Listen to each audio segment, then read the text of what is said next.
तुम दीन दयाल दया करके दो, दर्शन मुझे आन प्रभु।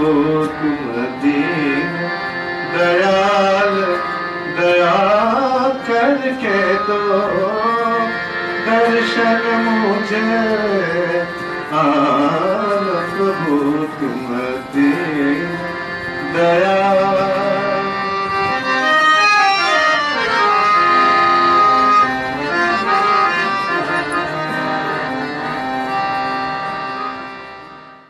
আমরা আজ থেকে ধারাবাহিকভাবে পরপর কয়েক মাস প্রসঙ্গ জপ,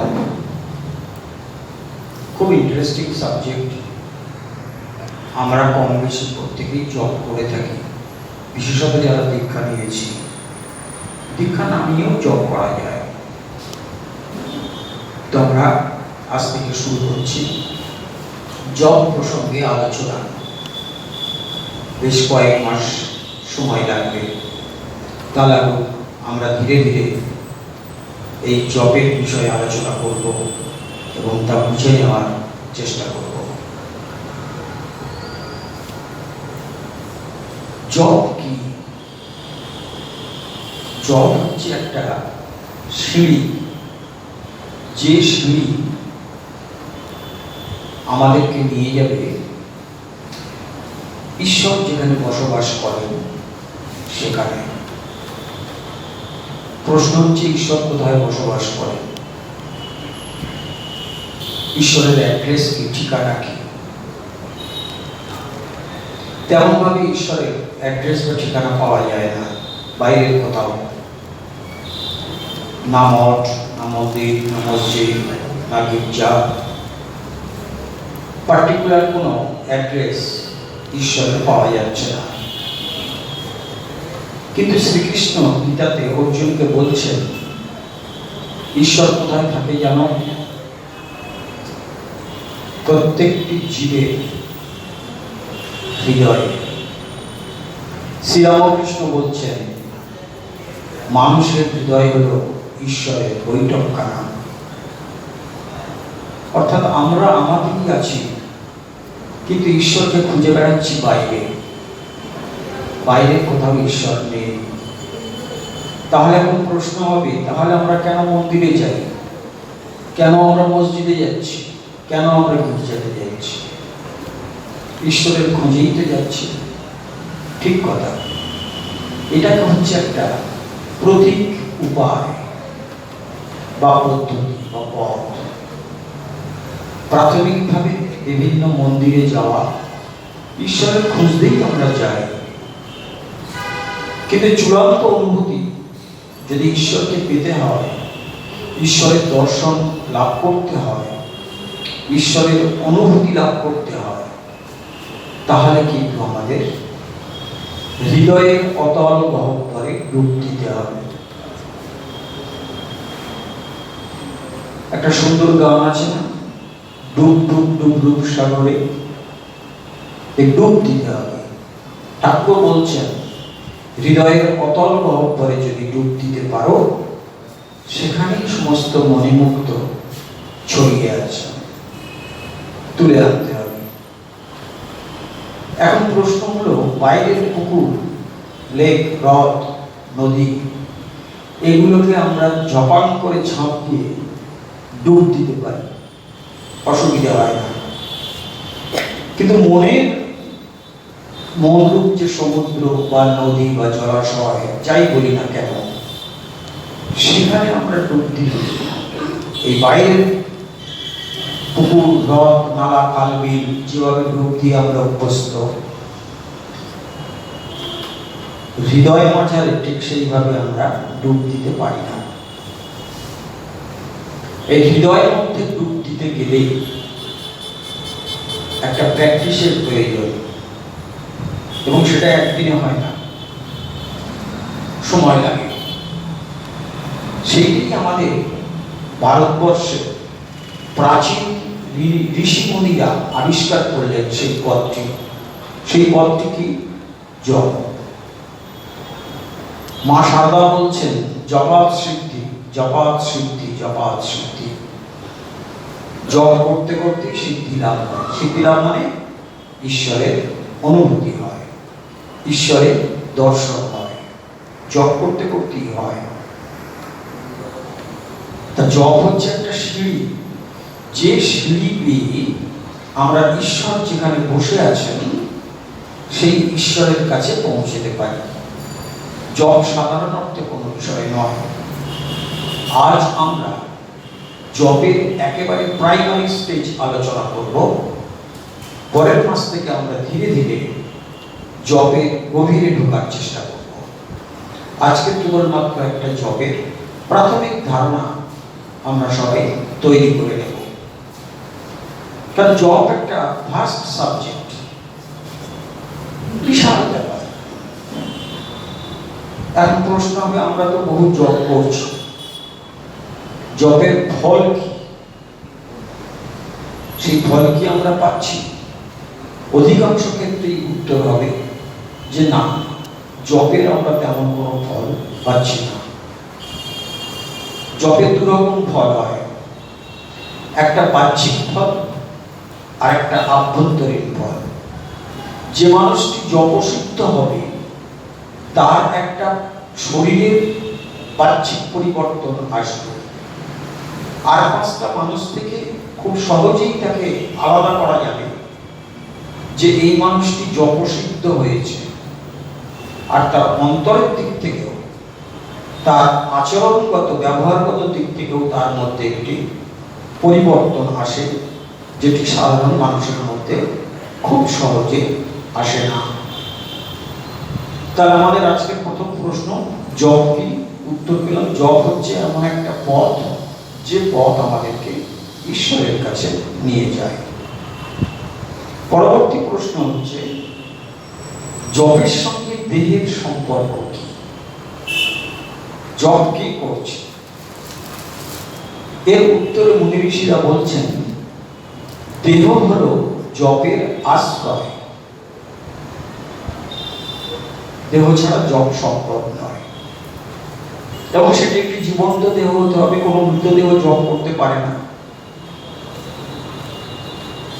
আমাদের দেহ বা শরীর আছে, তাই জপের সঙ্গে একটা ওতপ্রোত সম্পর্ক আছে, খুব ডিপ রিলেশন আছে।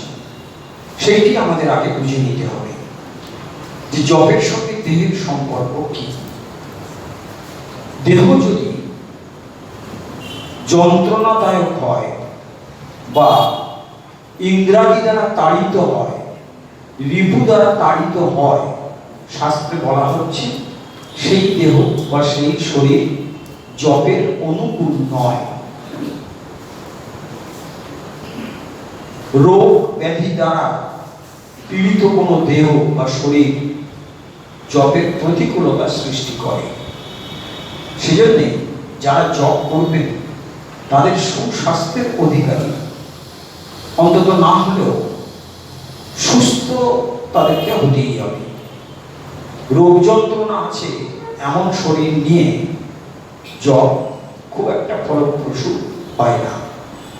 তাই আমরা যারা জপ করি তাদের প্রথম লক্ষ্যটি হবে কিভাবে আমাদের দেহ বা শরীরটি সম্পূর্ণ নিরোগ থাকে। শরীরে যদি কোনো রোগ হয়, ধরা যাক কারণ পায়ে কোনো ব্যথা হয়েছে, হতেই পারে শরীরের ধর্ম, বা কারো মুখে ব্যথা হয়েছে, শরীরের বিভিন্ন অঙ্গে রোগ হতে পারে। তো যে কোনো একটা ধরে নিয়ে আমরা আমাদের আলোচনাকে এগিয়ে নিয়ে যেতে পারি। মনটা দেখবেন, শরীরে যখন কোনো রোগ হয়, বিশেষত কোনো অঙ্গে, আমাদের মন কিন্তু প্রতিটি মুহূর্তে, ইচ অ্যান্ড এভরি মোমেন্ট, ওই নির্দিষ্ট পার্টিকুলার অঙ্গতে কেন্দ্রীভূত থাকে, যার ফলে মন জপে যেতে চায় না। শরীরের যন্ত্রণাকে অতিক্রম করে মনকে জপে নিয়ে যাওয়াটা খুব কঠিন ব্যাপার। আবার কেউ কেউ পারে না। যারা অগ্রবর্তী সাধক, অর্থাৎ বহুদিন ধরে জপ করছেন, তাদের ক্ষেত্রে শারীরিক যন্ত্রণা, রোগ ব্যাধি এগুলো কোনো প্রতিবন্ধকতার সৃষ্টি করে না। কিন্তু যারা প্রবর্তক সাধক, এই কিছুদিন হলো জপ করছে, দীক্ষা নিয়েছি, তাদের ক্ষেত্রে রোগ ব্যাধি, শারীরিক যন্ত্রণা একটা মারাত্মক প্রতিবন্ধকতার সৃষ্টি করে জপের ক্ষেত্রে। আবার প্রচন্ড শরীর খারাপ, তেমন মানুষের জপে মন নিবিষ্ট করতে পারে। আমি তখন নর্মদা পরিক্রমা করছি, 882 দিন পায়ে হেঁটে নর্মদা পরিক্রমা করার সৌভাগ্য হয়েছে ঠাকুরের আশীর্বাদে। তো একটা জায়গা আছে, পরিক্রমা করতে করতে এই জুলাই মাস এসেছে, বর্ষার সময়, আর এগোনো যাচ্ছে না। তো একজন সাধকের, খুব মহাত্মা, পরমাপের যোগী, যে সময়ের কথা বলছি এটা 2011 সাল। তো সেই যোগীর কুটিরে ঠাঁই নিয়েছি, আর তো বেরোনো যাবে না, কারণ অমরকণ্টকে বা মধ্যপ্রদেশের বৃষ্টির ফলাগুলো একেবারে ছুরির মতো গায়ে গেঁথে যায়। তা উনি বললেন, বৃষ্টি না কমা পর্যন্ত তুমি আমার আশ্রয়ী থাকো। উনি জল আনতে গিয়েছেন, অনেকটা উঁচু পাহাড়, তার নিচে জল আনতে যেতে হয়। জল আনতে গিয়ে উনি পা স্লিপ খেয়ে পড়ে গিয়েছেন, গিয়ে এই রিস্টের হাড় ঠেলে বেরিয়ে গিয়েছে। সেই অবস্থায় জল নিয়ে এসছেন, নর্মদার জল পান করার জন্য। তা আমার তো জল টপ তেমন হয় না, বসে আছি, দেখছি, চেষ্টাও করছি জপ করার। কিন্তু ওই মহাত্মা, তখন তার বয়স হচ্ছে 211 বছর, যে মহাত্মার কথা বলছি, স্বামী হরিহরানন্দ গিরি, তিনি জল টল এনে সামান্য কিছু আহার গ্রহণ করলেন, কই জপে বসে গেলেন। ওই রক্ত বেরোচ্ছে, ওই অবস্থায় হার্ট ঠেলে বেরিয়ে আছে, কোনো চিকিৎসার তো কোনো সুবিধা নেই ওখানে, ডেন্স ফরেস্ট, গভীর অরণ্য। জপে বসে গেলেন। ওনার ওই শারীরিক অবস্থা দেখে আমার নিজেরই জপ থেকে মন উঠে গেল, অথচ উনি নিবিষ্ট মনে জপে ডুবেই গেলেন। ঘন্টা তিনেক পরে যখন ওনার জপ শেষ হলো, আমি বাধ্য হয়ে জিজ্ঞেস করলাম, মহাত্মাজি, আপনি এইভাবে জপের গভীরে কি করে ডুবে গেলেন? হাতটা ঠেলে বেরিয়ে গেছে, দুটুকরো হয়ে গিয়েছে। উনি হেসে বললেন, বেটা, ও দৈবী মায়া, মায়ার উপরে মন রাখতে নেই। বলে ভেঙেছে, ভেঙেছে, তাতে কি, আমি মন ওখানে রাখবো কেন?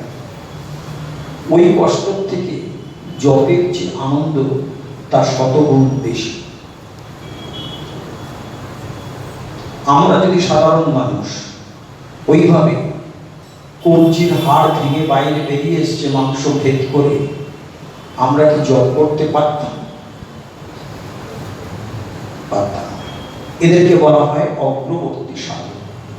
বহুদিন বছর ধরে জপ করছেন, বহু বছর, যার ফলে ওই হাড় ভেঙে গিয়ে যে যন্ত্রণা, শারীরিক যে একটা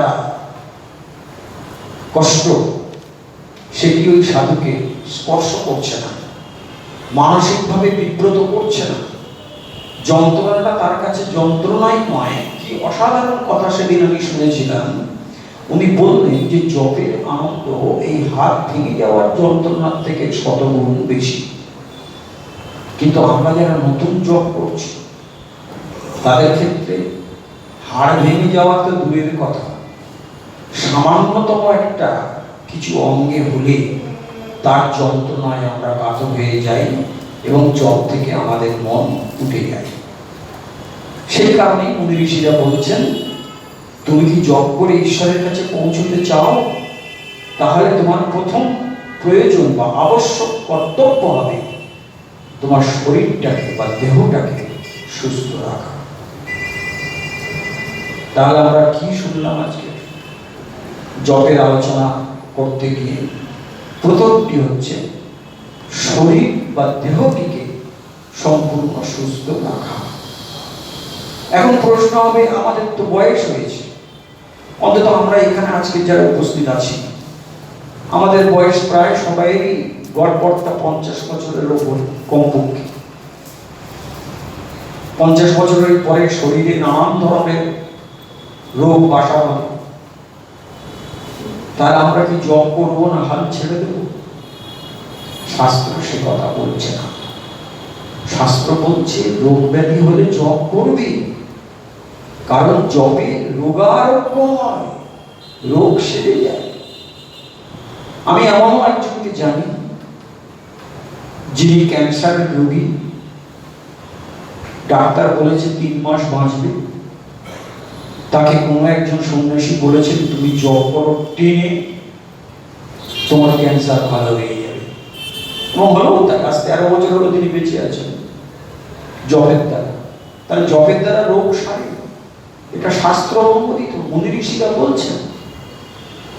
কিন্তু প্রশ্ন হচ্ছে রোগ ব্যাধি নিয়ে যারা জব করবে তারা ভাগ্যবান, কিন্তু রোগ ব্যাধি ছাড়া সম্পূর্ণ সুস্থ শরীর নিয়ে যারা জব করবে তারা সৌভাগ্যবান।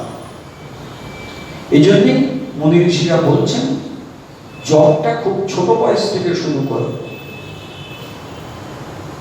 বয়সের অর্ধেক, যত বছর আয়ু তার অর্ধেক পেরিয়ে গিয়ে জব করতে বসেছ, জবের ফল দ্রুত পাবে না, কারণ শারীরিক অঙ্গগুলো তোমাকে বিভিন্নভাবে ব্যতিব্যস্ত করে তুলবে। অনেকেই আছেন আমাকে বলেন যে আজকে 10-12 বছর দীক্ষা নিয়েছি মঠ থেকে, কিন্তু জবের কোনো ফল পাচ্ছি না। এটা ঠিক কথা নয়। জব করলেই তার ফল হবে। প্রত্যেকটি কর্মের একটি করে ফল আছে, ফল ছাড়া কোনো কর্ম হয় না। এখন যিনি একথা বলছেন যে আমি 12 বছর জব করছি ফল পাচ্ছি না, আমি জিজ্ঞেস করলাম আপনার শরীরে কোনো ব্যাধি আছে? বললো হ্যাঁ তা আছে। আমি কি ব্যাধি? বললো না আমার স্পন্ডিলাইটিস আছে ঘাড়ে। আমি বললাম ওইটি আপনার কারণ। এই যে জবের ফল আপনি বুঝতে পারছেন না, তার কারণটি হচ্ছে আপনার স্পন্ডিলাইটিস। আপনি দিনে কতবার জব করেন? বললো এই সকালে একবার উঠে কোনো উপকারে, বসতে গেলে কোমরে ব্যথা, আবার ইদানিং একটা অ্যাসিডিটির প্রবলেম হয়েছে, ভেউ ভেউ করে ঢেকুর ওঠে।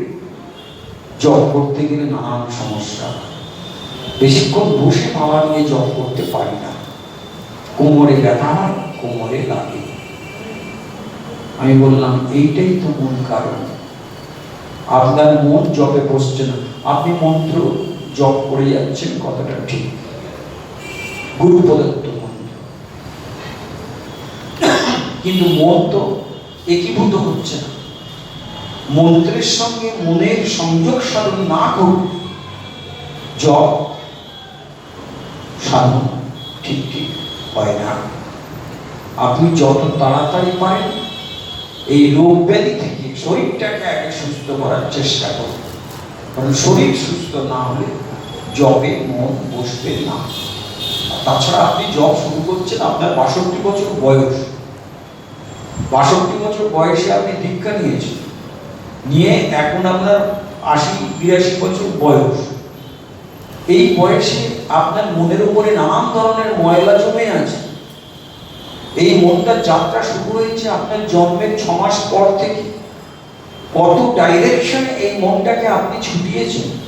ছোটবেলায় পড়াশোনা, তারপরে সাংসারিক জীবন, তারপরে নানান ধরনের বন্ধু বান্ধবের সঙ্গে রিলেশন ক্রিয়েট, তারপরে আত্মীয় স্বজন, ছেলে মেয়ে ইত্যাদি সব মনের মধ্যে বসে আছে ঘোলা জল।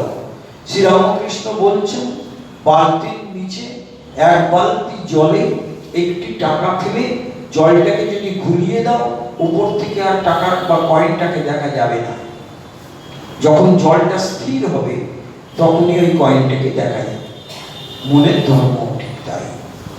মন যত বেশি শান্ত হবে, সমাহিত হবে, তত বেশি জপের কার্যকারিতা আমরা বুঝতে পারব। তাহলে কি গেল শরীরের সঙ্গে বা দেহের সঙ্গে জপের কি সম্পর্ক। এইবারে আসছে জপ ও মন, এদের মধ্যে কি সম্পর্ক। এতক্ষণ আমরা দেখলাম শরীরের সঙ্গে জপের একটা খুব গভীর সম্পর্ক রয়েছে। এইবারে আমরা দেখা নেওয়ার চেষ্টা করব মনের সঙ্গে জপের কি সম্পর্ক। অত্যন্ত গভীর নিবিড় সম্পর্ক মনের সঙ্গে জপের। কারণ দেহ যদি জপের আশ্রয় হয়, মন হলো জপের মাধ্যম, জপের ধ্যান ঘর বা জপ ঘর হচ্ছে মন। আমরা জপ কিভাবে করি সেসব আমরা পরবর্তী আলোচনায় আসব। আজকে নয়, জপ কয় প্রকার, জপ 4 প্রকার আছে, জপের প্রণালী আছে, অনেক কিছু ব্যাপার আছে, সেগুলো আজকের নয়। কিন্তু জপের সঙ্গে মনের কি সম্পর্ক? বলা হচ্ছে মন হচ্ছে একটি ঘর, সেই ঘরের মধ্যে জপ চলতে থাকে। তাই মনকে ভীষণভাবে শক্তিশালী হতে হবে। আমাদের বেশিরভাগ মানুষেরই মন অত্যন্ত দুর্বল। এখন প্রশ্ন হবে, কি করে বুঝলেন আমাদের মন দুর্বল? দুর্বল এই কারণে, তার কারণ হচ্ছে ষড় রিপু দ্বারা মন আক্রান্ত। যেমন শরীরটা একটু আগেই আলোচনা হচ্ছিল বিভিন্ন রোগ ব্যাধি দ্বারা আক্রান্ত, আমাদের মনটি ওই রকম 6টি মহান শত্রু দ্বারা আক্রান্ত। এই 6টি রিপু আপনারা জানেন, কাম, ক্রোধ, লোভ, মোহ, মদ, মাৎসর্য। কাম সবচেয়ে শক্তিশালী একটা রোগ। এটা আমাদের মনকে প্রথমে সংক্রামিত করে, তারপর সেই মন সারা দেহে ছড়িয়ে পড়ে। চিকিৎসা শাস্ত্রে বলা হয়েছে আমাদের যে বিভিন্ন ধরনের রোগ হয়ে থাকে তার 90% জন্য দায়ী হচ্ছে আমাদের মন, আর 10% রোগ হয় বিভিন্ন ধরনের জীবাণু, ভাইরাস, ব্যাকটেরিয়া, এগুলোর আক্রমণের দ্বারা। কিন্তু আমাদের শরীরের অধিকাংশ রোগই দায়ী হচ্ছে আমাদের মন। আর মনগুলোকে আক্রান্ত করে রয়েছে লোভ, হিংসা। হিংসা প্রবৃত্তি বা প্রতিশোধ ক্রিয়া একটা ভয়ঙ্কর মানসিক রোগ, যা রিপু দ্বারা তৈরি হয়।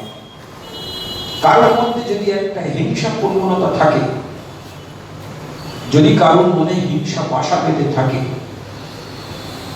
গ্যারান্টি দিয়ে বলে দেওয়া যায় সে যদি দিনে 24 ঘন্টা জপ করে তার ফল হবে না। কারোর মনে যদি প্রচন্ড লোভ থাকে, তার ক্ষেত্রেও জপের সফলতা আনা খুব কঠিন হবে না। কারণ আমাদের মন চঞ্চল কেন? এই যে দেখবেন আমরা যখন জপে বসি তখন প্রথমেই মনটা, যেই একবার জপটা করলাম মন তখন কিন্তু ছুটছে, মন একটা ওয়েভ হচ্ছে, তরঙ্গ তৈরি হচ্ছে মনের মধ্যে।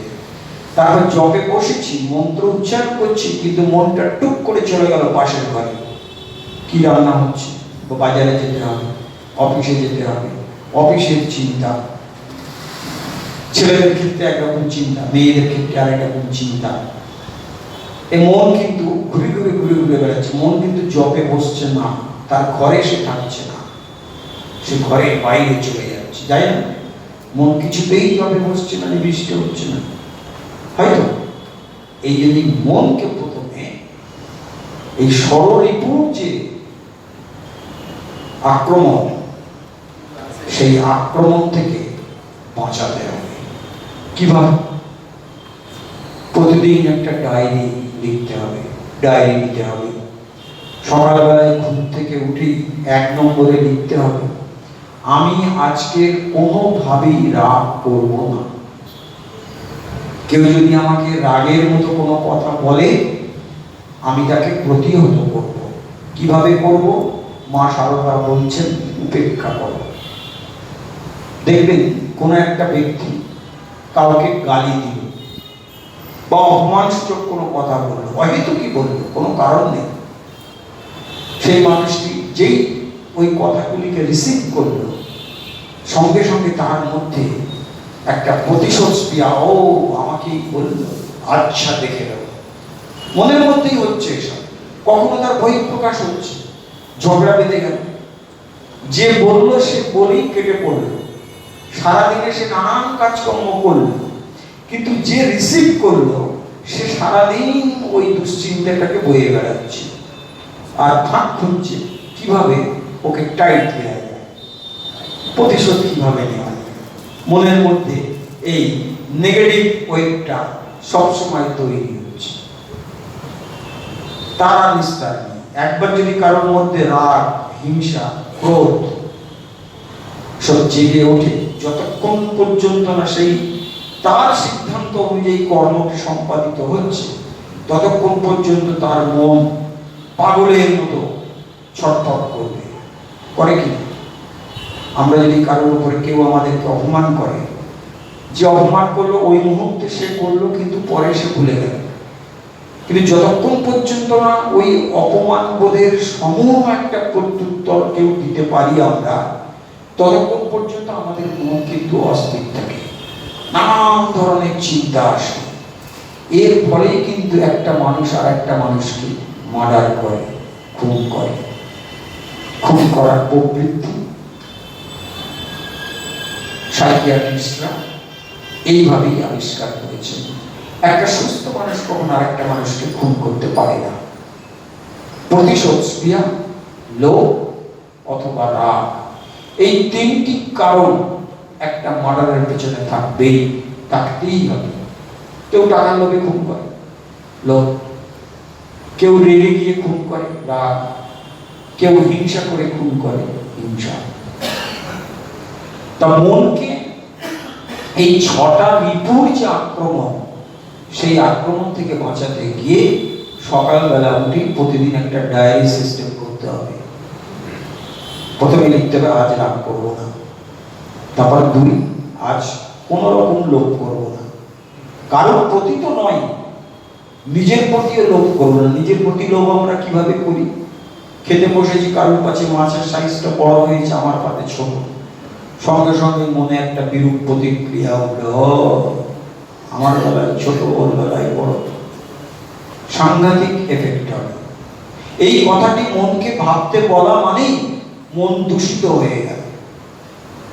মন নেগেটিভ এনার্জি দ্বারা আবৃত হয়ে গেল। মনকে সবসময় পজিটিভ এনার্জি ফ্লো দিতে হবে, প্রভাব দিতে হবে, না হলে কিন্তু মহা বিপদ। বিপদ এই অর্থে, অন্য কিছু হবে না। আমি মানুষটা মানুষ হয়ে মানুষ হব না, আমি পশু হয়ে যাব। আর জব তো দূরের কথা, জব তো হবেই না।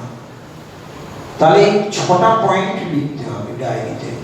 আমি রাগ করব না, আমি কাউকে আঘাত দিয়ে কথা বলবো না, আমি হিংসা করব না, আমি লোভ করব না, আমার মধ্যে প্রতিশোধ স্পৃহা থাকবে না।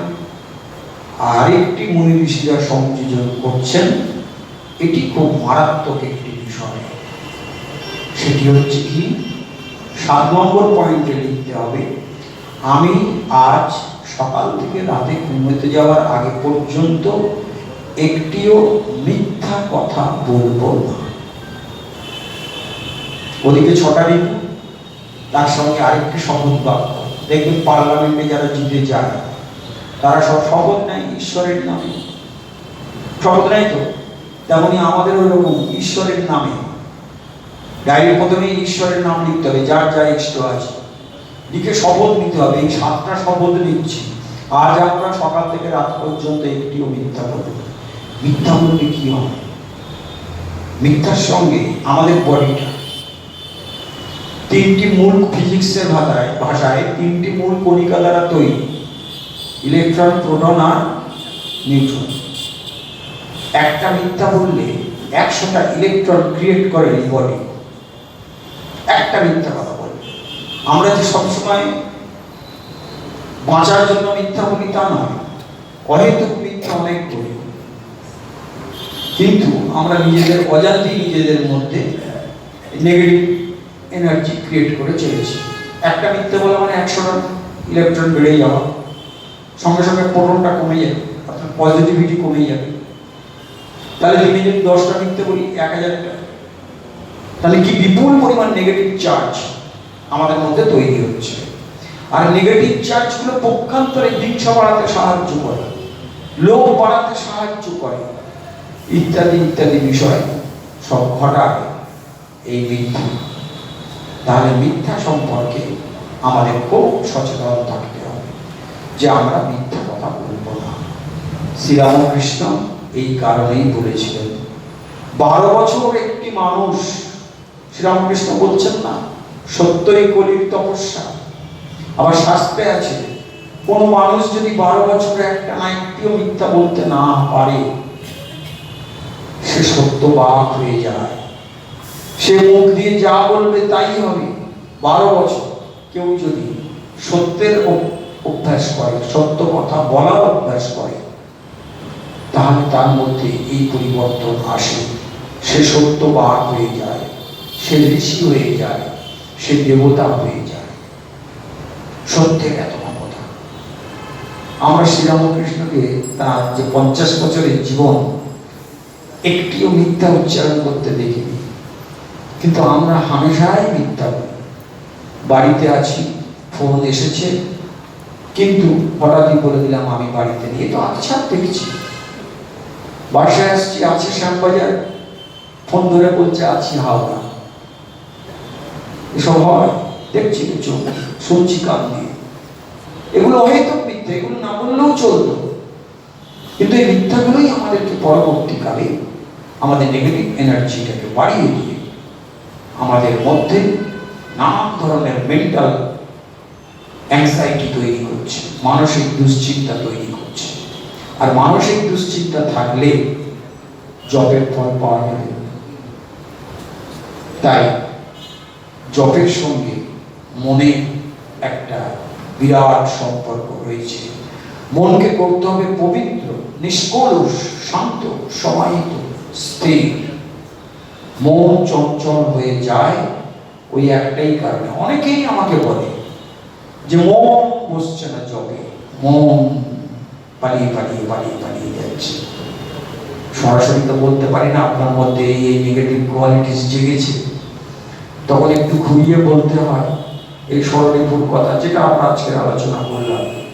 এইভাবে মনকে যদি স্বরলিপুর আক্রমণ এবং মিথ্যা কথা বলার অভিশাপ থেকে বার করে আনতে পারে, তাহলে জপে মন জমে ক্ষীর হয়ে যাবে।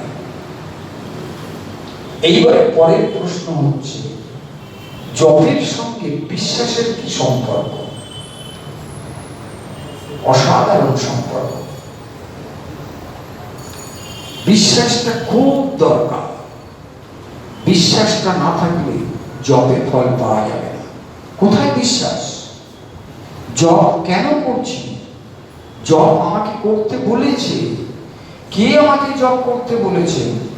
আমার গুরুদেব আমাকে বলেছেন জপ করতে। তাহলে জপের সঙ্গে দুটো জিনিস আলোচনায় বেরিয়ে আসছে। এক হচ্ছে গুরু, আর এক হচ্ছে বিশ্বাস।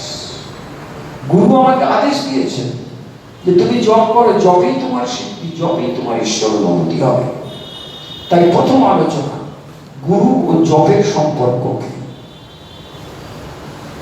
খুব ঘনিষ্ঠ সম্পর্ক। গুরু বলেছেন জপ করতে। গুরুকে শ্রীরামকৃষ্ণ বলছেন ঘটকদের কাজ কি? মেয়ে পক্ষ আর পাত্র পক্ষকে মুখোমুখি করে দেওয়া, তারপরে পছন্দ অপছন্দ, তারপরে পরিণয় অর্থাৎ বিবাহ। শ্রীরামকৃষ্ণ অসাধারণ উপমা দিয়ে বলছেন গুরু হলো ঘটক, ঈশ্বরের সঙ্গে ভক্তের মিলন করিয়ে দেয়, যোগ করিয়ে দেয়। তাহলে গুরুকে মানুষ দেহ ভাবলে চলবে না। আমাদের অনেকেরই ধারণা থাকে গুরু তো মানুষ, আমাদের মতোই সাধারণ মানুষ। তা কিন্তু নয়। গুরু হচ্ছেন সেই সচ্চিদানন্দ ঈশ্বরের একজন প্রতিনিধি। তিনি ইষ্টেরই প্রতিনিধি। আমরা রামকৃষ্ণ মিশনে দীক্ষা নিই, গুরু যেই হোক না কেন তিনি শ্রীরামকৃষ্ণের প্রতিনিধি। শ্রীরামকৃষ্ণ আর তার মধ্যে কোনো পার্থক্য নেই, কোনো ভেদ নেই। এই বিশ্বাসটা প্রথমে আনতে হবে। এটা যদি আমরা আনতে পারি তাহলে কিন্তু জপে সাকসেস আসবে। তাই বলা হচ্ছে গুরুর সঙ্গে জপের সম্পর্কটা সবচেয়ে বড়। বিশ্বাস যে আমার গুরু জগৎ গুরু, এই কথাটাই আছে শাস্ত্রে, মত গুরু শ্রী জগৎ গুরু, আমার গুরু জগৎ গুরু। তাই গুরুর প্রতি বিশ্বাস, গুরুর বাক্য পালন করা, গুরু দীক্ষা দেওয়ার সময় একটি শপথ বাক্য পাঠ করানো, তনু মন প্রাণ তুমি ঈশ্বরকে দিতে পারবে কিনা, তখন গুরুকে বলতে হয় হ্যাঁ আমি দিতে পারবো। এটা শুধু মুখের কথা নয়, কথার কথা নয়, গুরু যা আদেশ করবে শিষ্যকে তাই করতে হবে। এটাই হচ্ছে বিশ্বাসের চূড়ান্ত উদাহরণ। গুরুকে কোনো মনুষ্য দেহধারী ভাবলে চলবে না। গুরু হচ্ছেন আমার সেই ইষ্টেরই একজন প্রতিনিধি, স্বয়ং ইষ্ট। এই ভাব রাখতে হবে। গুরু যে মন্ত্রটি দিচ্ছেন সেই মন্ত্রটির প্রতিও কিন্তু অসাধারণ বিশ্বাস থাকতে হবে। মন্ত্রই ঈশ্বর, কয়েকটি অক্ষর নয়। এই মন্ত্রটাই আমাকে ঈশ্বরের কাছে নিয়ে যাবে, এই বিশ্বাসটা রাখতে হবে। আমরা যে যা মন্ত্র পেয়েছি সেই মন্ত্রটি কিন্তু কোনো মামুলি সাধারণ কয়েকটি অক্ষর নয়।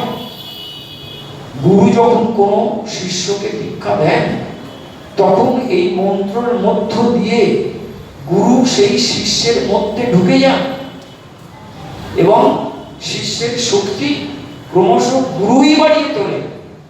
তাহলে প্রশ্ন হবে শিষ্যরা জপ ধ্যান করার দরকার কি? গুরুই যদি সব করবে। গুরু একচুয়ালি সব করে থাকেন শিষ্যকে শুধু বুঝে নেওয়ার জন্য। শিষ্যের কায়িক এবং মানসিক পরিশ্রম দিয়ে গুরু প্রদত্ত মন্ত্রের মধ্যে যে কি অসীম ক্ষমতা লুকিয়ে আছে সেটি উপলব্ধি করার জন্য শিষ্যকে জপ ধ্যান করতে গুরু বলে।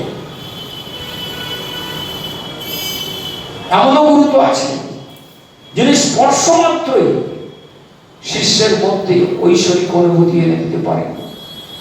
শ্রীরামকৃষ্ণ পারতেন কি? পারতেন না। আজও সেরকম গুরু আছে, নেই যে তা নয়, কিন্তু হচ্ছে না কেন? শিষ্যের মনে প্রশ্ন, নরেন্দ্রনাথকে যদি শ্রীরামকৃষ্ণ স্পর্শ মাত্র ঈশ্বর অনুভূতি করাতে পারেন তাহলে আজকের দিনে সেই গুরুরা কোথায়?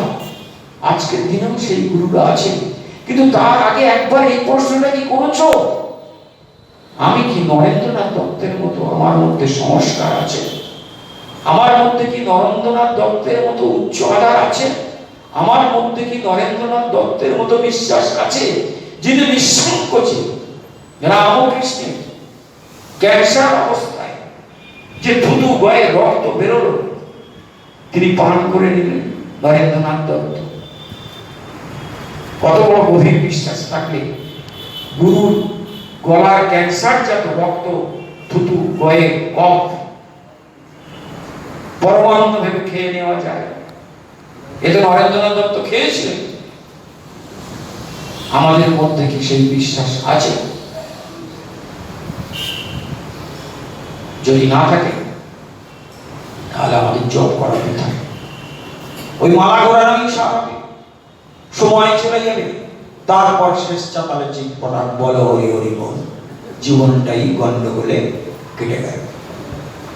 বিশ্বাসটা বড় জিনিস, বিশ্বাস না থাকলে কিছু হবে না। গুরু বলেছেন তোমার এই মন্ত্র দিচ্ছি, তোমার ঈশ্বর অনুভূতি হবে। এই গুরুর কথাটিতে প্রবল বিশ্বাস থাকতে হবে। গুরুর প্রতি যেমন বিশ্বাস থাকবে তেমন গুরু প্রদত্ত যে মন্ত্র সেই মন্ত্রর উপরেও একটা চূড়ান্ত বিশ্বাস থাকতে হবে যে এই মন্ত্রটাই আমার একমাত্র সম্ভব। এই মন্ত্র নিয়েই আমি চলে যাব ঈশ্বরের রাজত্বে, ঈশ্বরের ঘরে। এই বিশ্বাসটা থাকতে হবে। বিশ্বাসটা কেমন হবে? একটা অসাধারণ পৌরাণিক গল্প আছে, সেই গল্পটি তাহলে এবার শুনে নেওয়া যাক। কোন এক গ্রামে এক দম্পতি ছিল। তাদের 12-14 বছর বিবাহ হয়ে গিয়েছে, কিন্তু কোনো সন্তানাদি হয়নি। এরকম অনেক দম্পতি আমরা দেখতে পাই, অস্বাভাবিক কোনো ঘটনা নয়। কিন্তু যেহেতু সন্তান হয়নি, তাই ওই দম্পতির মনে কোনো রকম সুখ শান্তি আনন্দ নেই। তারা দিন রাত ঈশ্বরকে ডাকেন, হে ঈশ্বর, আমাদের একটা সন্তান দাও। ওই গ্রামে একজন খুব উচ্চকোটির সাধু এলেন। ওই দম্পতি খোঁজ পেলেন যে আমাদের গ্রামে একজন উচ্চকোটির সাধু এসেছে এবং বহু মানুষ তার কাছে যাচ্ছে, যার যা দরকার ওই সাধুর কাছ থেকে চেয়ে নিয়ে চলে আসছে। ওই দম্পতিও গিয়েছে, গিয়ে সাধুকে প্রণাম করেছে।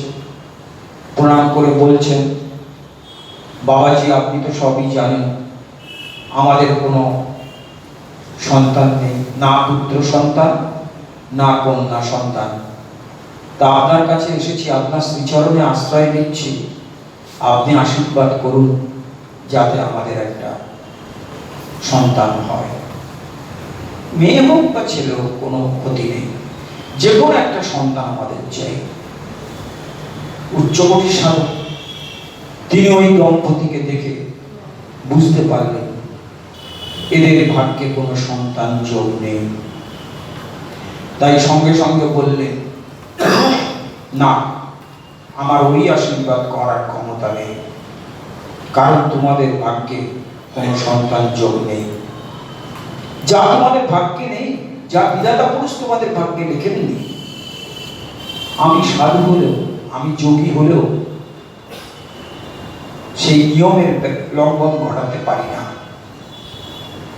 তোমাদের আজীবন কোনো সন্তান হবে না। তোমরা যতদিন বেঁচে থাকবে এই সন্তানহীনতার দুঃখে তোমাদের দিন কাটাতে হবে। দম্পতি ফিরে এলো। সেই সাধু কিছুদিন পর ওই গ্রাম ছেড়ে চলে গেলেন। বছরটা ঘুরতে ঘুরতে আর একজন উচ্চকোটির সাধু ওই গ্রামে এলেন। একটা গ্রামে সাধু আসলে যা হয়, সবাই ওই সাধু দর্শন করতে গেল। লোকমুখে ফিরল, এই সাধুর খুব ক্ষমতা, মুখ দিয়ে যা বলেন তাই হয়, কারোর লোক সেরে যাচ্ছে, কারোর কত কি হচ্ছে, এই সাধুর খুব ক্ষমতা। ওই দম্পতি আবার গেল ওই সাধুর কাছে, গিয়ে ওই একই কথা প্রথম সাধুকে যা বলেছিল, দ্বিতীয় সাধুকেও তাই বলল যে আপনি আশীর্বাদ করুন আমাদের যাতে একটা পুত্র সন্তান বা কন্যা সন্তান হয়। দ্বিতীয় সাধু কিছুক্ষণ চোখ বুজে রইলেন, তারপর চোখ খুলে বললেন, বেশ, তোমাদের একটি সন্তান হবে খুব অল্প কিছুদিনের মধ্যে। কি আশ্চর্য ঘটনা না? প্রথম উচ্চকোটির যোগী বললেন তোমাদের সন্তান যোগ নেই, তোমাদের সন্তান হবে না। দ্বিতীয় সাধু বলছেন তোমাদের সন্তান হবে। বছর ঘুরতে না ঘুরতে ওই দম্পতির একটি পুত্র সন্তান হলো, খুব হৃষ্টপুষ্ট, সুন্দর দেখতে। সেই পুত্র সন্তানের বয়স 4-5 বছর হলো। হঠাৎ ঘুরতে ঘুরতে ঘুরতে ঘুরতে ওই প্রথম সাধু একেবারে সরাসরি এসে ওই দম্পতির বাড়িতে ঢুকে পড়েছে। ঢুকে পড়ে উঠে দেখছে একটা 4-5 বছরের ছেলে খেলা করছে। তিনি বললেন, বাড়িতে কে আছে? তখন ওই ছেলেটির মা এলো, দেখেই চিনতে পারলেন সেই সাধু। সাধুও চিনতে পারলেন ওই মহিলাকে। সাধু জিজ্ঞেস করছেন, এই উঠোনে ছেলেটি খেলা করছে, এটি কার ছেলে? তখন সেই মহিলা বলছেন, বাবা, ওটা আমার ছেলে। বলে, সে আমি পরিষ্কার বুঝেছিলাম, পরিষ্কার দেখেছিলাম তোমাদের সন্তান যোগ নেই, তাহলে তোমাদের এই সন্তান হলো কি করে? বলল না, আপনি চলে যাওয়ার পর একজন দ্বিতীয় সাধু আমাদের গ্রামে এসেছিলেন, তার কাছে আমরা গিয়েছিলাম, তিনি আশীর্বাদ করে বলেছিলেন আমাদের একটি সন্তান হবে এবং বলেছিলেন পুত্র সন্তানই হবে। তার আশীর্বাদে একে পেয়েছি। অত্যন্ত দ্রুত পদে ক্রোধে ফেটে পড়ে সেই সাধু বাড়ি থেকে বেরিয়ে গেলেন। সোজা গিয়ে রূপক গল্প, আমরা শিক্ষাটা, লেসনটা একেবারে শেষে গিয়ে পাবো। সরাসরি ঈশ্বরের কাছে গিয়ে হাজির, গিয়ে বলছেন ভগবান, বলে বলো আপনার কেমন খেলা এসব? বললে কেন? না, আমি পরিষ্কার দেখতে পেলাম যে ওই দম্পতির কোনো সন্তান যোগ নেই, তাই আমি বলেছিলাম ওদের কোনো সন্তান হবে না। দ্বিতীয় একজন যোগী গেল, সে গিয়ে ওদেরকে আশীর্বাদ করলো, ওদের পুত্র সন্তান হয়েছে। আমার কি এমন অপরাধ ছিল যে আমার মুখ দিয়ে আপনি মিথ্যা কথা বলালেন? তাহলে আমার মুখ দিয়ে কেন বলালেন না যে ওদের পুত্র সন্তান হবে? তখন ভগবান বলছে, উত্তর আমার কাছে আছে।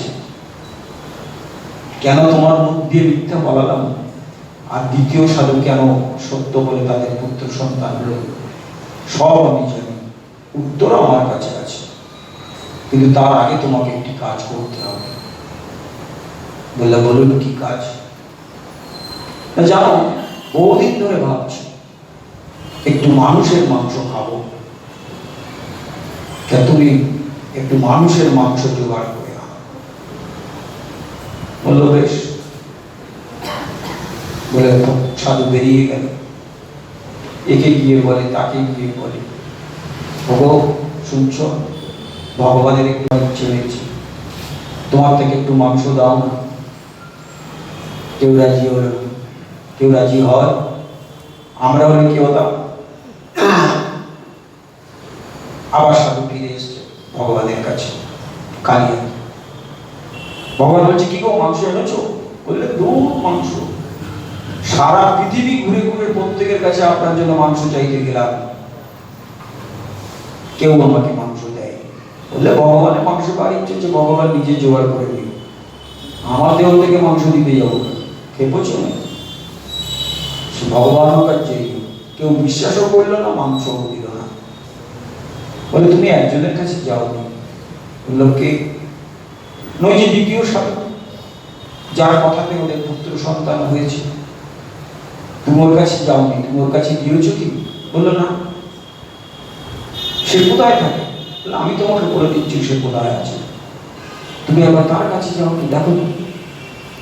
কারণ মাংস আমাকে খেতেই হবে, মাংস আমার খুব টেনেছে, মানুষের মাংস কোনোদিন খাই। বলে ভগবান বলে দিলে ওই দ্বিতীয় সাধু কোথায় তপস্যা করছে।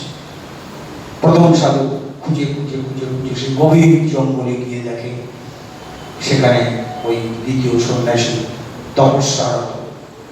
তার ধ্যান ভাঙাতে তিনি বলছেন, প্রণাম ঋষি বর, সাধু বর, বলুন কি অভিপ্রায় আপনি আমার কাছে এসেছেন? না, আমি ভগবানের কাছ থেকে আসছি, ভগবানের দূত হিসেবে ভগবান তোমার কাছে আমাকে পাঠিয়েছি। বলি ও ভগবান পাঠিয়েছে, বলুন বলুন তিনি কেমন আছেন? আহা, অনেকদিন তার সঙ্গে দেখা হয়নি, তা তিনি কেন পাঠিয়েছেন আমার কাছে? না, তার তো মানুষের মাংস খাওয়ার ইচ্ছে হয়েছে, তুমি তো মানুষ, তাই তোমার কাছে পাঠিয়ে। বলি আর এমন কি কথা? কিন্তু তিনি কি বলে পাঠিয়েছেন এই কথাটি যে আমার শরীরের কোন জায়গায় মাংস কেটে দিলে তিনি অত্যন্ত প্রীতি সহকারে সেই মাংস খাবেন? বললেন না, সে বিষয়ে কিছু করেনি। বলে আমি তো দ্বিতীয় প্রভু মাংস খেতে চেয়েছি, এই একেবারে আমার কাছে তো অসাধারণ একটি শুভ সংবাদ। তো আমার শরীরের কোন জায়গাটা সবচেয়ে উন্নত হতে পারে? ঠিক আছে, আমার হৃদয় কানে হতে পারে। বলে ছড়ি নিয়ে সেই দ্বিতীয় সাধু যেই নিজের হৃদয় কাটতে যাবে, সঙ্গে সঙ্গে ভগবান এসে খপ করে ওই দ্বিতীয় সাধুর হাত ধরেছেন, হাত ধরে বলছেন, থামো, আমি এটাতেই খুশি, সন্তুষ্ট যে তুমি তোমার মাংস দিতে চেয়েছো, হৃদয় কেটে দিতে চেয়েছো বলে প্রথম সাধুকে বলছেন, এবার তোমার উত্তর পেলে? বললো, কিরকম? ওই যে তুমি বলেছিলে কেন তোমার মুখ দিয়ে আমি মিথ্যা বলিয়েছিলাম। শ্রীরামকৃষ্ণ বলছেন না, ঈশ্বরের ইচ্ছা ছাড়া জগতে কিছু হয় না। তাই ভগবান বলছেন, কেন তোমার মুখ দিয়ে মিথ্যা বলিয়েছিলাম?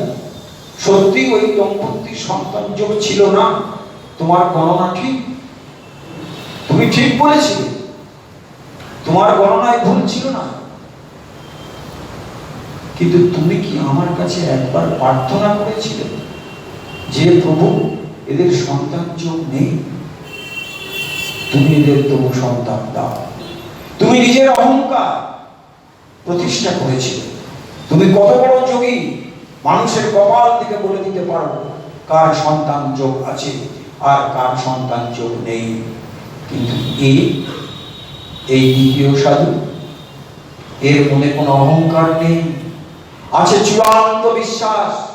বিশ্বাসের ব্যাপকতা এত গভীর যে ওকে যখন ওই দম্পতিরা গিয়ে বলেছিল, আপনি আশীর্বাদ করুন যাতে আমাদের একটি সন্তান হয়, ও তখন নিজের কথা ভাবেনি, ও তোমার মতো গণনা করে ওদের কপাল দেখতে যায়নি।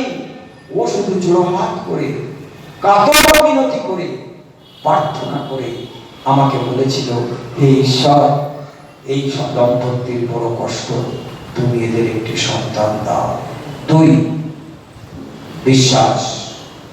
তুমি আমাকে ভজনা করো, তুমি উচ্চ মাপের যোগী, এ কথা সত্য, কিন্তু তোমার বিশ্বাসের থেকে শতগুণ বেশি বিশ্বাস ওই দ্বিতীয় সাধু। তোমাকে যখন আমি প্রথম বললাম যে আমি মানুষের মাংস খাবো, তুমি কি মানুষ নও? তুমি কি মানুষের বাইরে? তুমি মানুষের মাংস সংগ্রহ করতে সারা পৃথিবী ঘুরে বেড়ালে, অথচ নিজের দিকে একবার তাকালে না, নিজেকে বললে না, কেউ যখন দিচ্ছে না, আরে আমি তো মানুষ, আমি তাহলে ভগবানকে আমার দেহের মাংস দিই। অথচ ওকে এসে তুমি বলেছ যে আমি ভগবানের মাংস পেতে চাই। ও আমার উপরে এত বিশ্বাস, শুধু তোমার কথা শুনে, আমি ওকে সরাসরি বলিনি, শুধু তোমার কথা শুনে ও নিজের হৃদয়ে উপরে দিয়ে আমাকে দিতে চেয়েছে। বলো, কার বিশ্বাস বেশি? তাহলে আমি কার প্রার্থনা রাখবো, তোমার না ও? এই বিশ্বাসের জন্য তোমার থেকে শতগুণ বেশি করে ও প্রার্থনা করেছিল। আমি জানতাম ওই দম্পতির সন্তান যোগ নেই, কিন্তু ভক্তের প্রার্থনা ভগবান উপেক্ষা করতে পারে না। তাই ওই বিশ্বাসী ভক্তের প্রার্থনা মঞ্জুর করতে আমাকে আমার নিজের লেখা আইন সংশোধন করতে হয়েছিল, এবং তার ফলে ওই দম্পতির সন্তান হয়েছিল।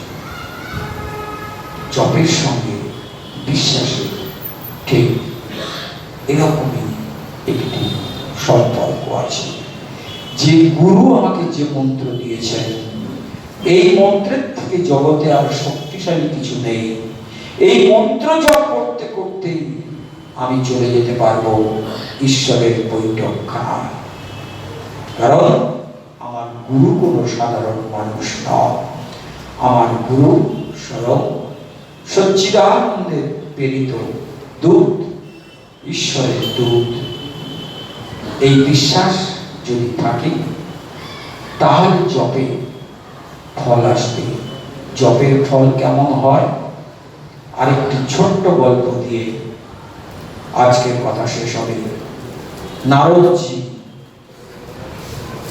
বহু ঘোরাঘুরির পর একটু নির্জনে ধ্যান করার জন্য তিনি এক গভীর অরণ্যে প্রবেশ করলেন।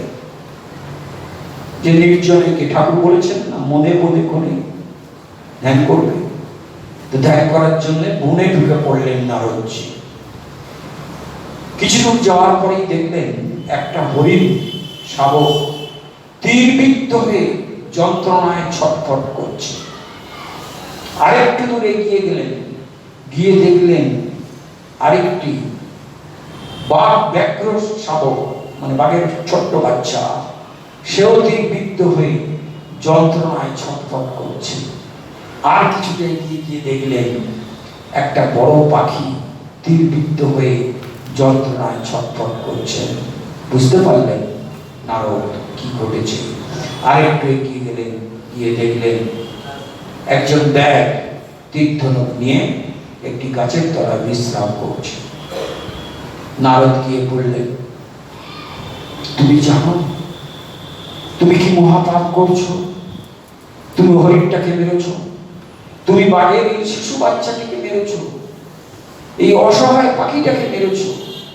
তুমি জানো তুমি কি মহাপাপ করেছো? তোমার নরকেও ঠাঁই হবে না। তখন সেই ব্যাগ বলছেন, আমি কি করব? ঈশ্বর তোমাকে এই কাজ করার জন্যই জন্ম দিয়েছে। আমার স্ত্রী আছে, আমার পুত্র আছে, আমার সংসার আছে, তাদের প্রতিপালন করার জন্য আমি এই কাজ করি, এছাড়া দ্বিতীয় কোনো আমার পথ নেই। নারদ বললেন, আছে, দ্বিতীয় পথ আছে এবং খুব ভালো পথ আছে। বললেন, কি সেই পথ? বললেন, তুমি আমার কাছে এসো। বলে নারদ সেই ব্যাগকে নিজের দিকে টেনে নিলেন। তারপর কানের কাছে গিয়ে একটি মন্ত্র দিলেন, অর্থাৎ দীক্ষা দিলেন। নারদ দিয়ে ব্যাগকে বললেন, বাড়ি চলে যাও, গিয়ে মন্ত্রটা জপ করবে, তাতেই তোমাকে আর পশু হত্যা করে তোমার সংসার চালাতে হবে না, এই মহাপাপ তোমাকে আর করতে হবে না। কিন্তু মনে রেখো, এই মন্ত্রটি কিন্তু খুব শক্তিশালী, এর উপরে কোনোদিন বিশ্বাস যেন টলে না যায়। সেই ব্যাগ বাড়ি চলে গেল। তার মধ্যে এত প্রবল বিশ্বাস এলো যে সে ওই মন্ত্র জপ করতে লাগলো। তার স্ত্রী বলল, কি গো, পশু শিকারে যাবে না? বললে, না না, আমার গুরু বলে দিয়েছেন এই মন্ত্র জপ করলেই আমি খেতে পাবো, তোমরা অত চিন্তা করো না। গুরু যখন বলেছে, আর এই মন্ত্র অনেক শক্তিশালী, জানো, কি দরকার পশু হত্যা করার? ও আমি যাব না, সংসার পেট চলে যাবে। তার মধ্যে ভক্তির প্লাবন এলো, ভক্তির বন্যা এলো। অটোমেটিক্যালি সে তার ওই গ্রামে হরি কথা বলতে শুরু করলো। আর যারা হরি কথা বলে, গ্রামের লোকেরা তাদেরকে চাল, ডাল, তেল, নুন ইত্যাদি দেওয়া শুরু করলো। তার সংসার চলতে শুরু করলো। কিছুদিন বাদে নারদ আবার এলেন, খুঁজে খুঁজে তার বাড়িতে গেলেন। গিয়ে দেখলেন তখন ভাগবত পাঠ করছে সেই ব্যাগ, যে ব্যাগ দিনে 50টা পশু হত্যা করত, সেই ব্যাগ ভাগবত পাঠ করছে। আর বহু মানুষ শুনছে। গুরুদেবকে দেখে সেই ব্যাগ নত জানু হয়ে এগিয়ে আসছে আর নিজের বস্ত্রটাকে দিয়ে মাটি পরিষ্কার করছে। নারদ বলছেন, এ তুমি কি করছো? বলল, না, আমি আমার বস্ত্র দিয়ে মাটি পরিষ্কার করছি। তার কারণ এই মাটিতে কত ক্ষুদ্রাতি ক্ষুদ্র জীব আছে, প্রাণী আছে, আমার পায়ের তলায় পড়ে তাদের যদি মৃত্যু হয়। যে বাঘ মারতে ভয় পেত না, যে হরিণ মারতে অনুশোচনা আসতো না, পাখি মারতে যার হাত কাঁপত না, আজকের একটা পিঁপড়ে মারতে তার অসুবিধা হচ্ছে, প্রাণ কাঁপছে।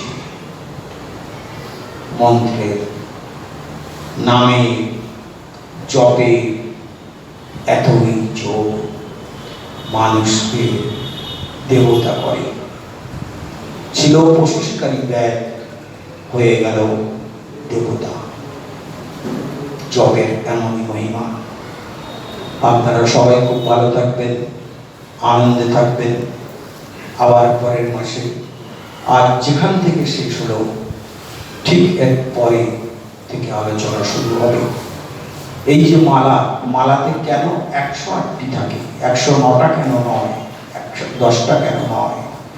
জপ কখন করব, কোথায় করব, কোন স্থানে করব, আমি যে মন্ত্র পেয়েছি সেই মন্ত্রটি কিভাবে জপ করব, ইত্যাদি ইত্যাদি আলোচনা আমাদের চলতেই থাকবে। আবার সামনের মাসে আপনারা সবাই আসবেন, খুব আগে থেকেই আমন্ত্রণ জানাচ্ছি।